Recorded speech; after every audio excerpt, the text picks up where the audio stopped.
Évidemment, je suis extrêmement satisfait d'avoir pu m'exprimer devant ce groupe d'amis suédois. C'est une initiative qui avait déjà été prise l'an dernier et qui nous permet, à travers des échanges, de faire mieux connaître la Corse, ses problématiques, son histoire, sa culture. Et la Corse est très intéressée par l'Europe du Nord, parce que ce sont des terres de démocratie, avec un système social où la cogestion, le partage, où le rapport au pouvoir sont fatalement différents des zones sud de l'Europe. C'est-à-dire pour nous c'est un petit peu un Éden, c'est un petit peu un rêve, le système dans lequel vous vivez.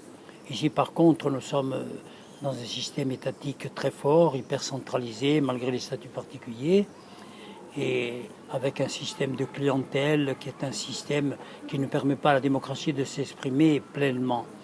Et je pense que le challenge démocratique que nous menons est extrêmement important, parce que d'abord, il nous ouvre les portes sur l'extérieur de la Corse, parce qu'il existe une opinion publique et une conscience internationale que nous allons mobiliser, et aussi parce que nous nous inscrivons avec force dans une Europe émancipée, progressivement politique, c'est-à-dire avec des institutions beaucoup plus solides qu'elles ne le sont actuellement, étant bien entendu que la Méditerranée reste notre berceau naturel, mais il n'y a aucune antinomie entre les deux démarches. Mais cette quête démocratique ne peut pas rester sans écho.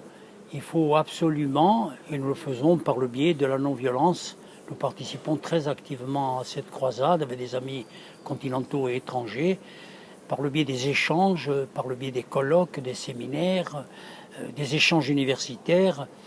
Nous arrivions véritablement à convaincre l'Europe en particulier, qui est quand même notre partenaire naturel, que le combat de la Corse est un combat d'émancipation, qui n'est pas un combat sectaire, étriqué, raciste, mais au contraire que c'est un combat essentiellement humaniste, qui porte les valeurs, je dirais, de partage, de solidarité, d'amitié au fond du cœur, et qui entend le partager avec tout le monde. Voilà un petit peu le challenge actuel.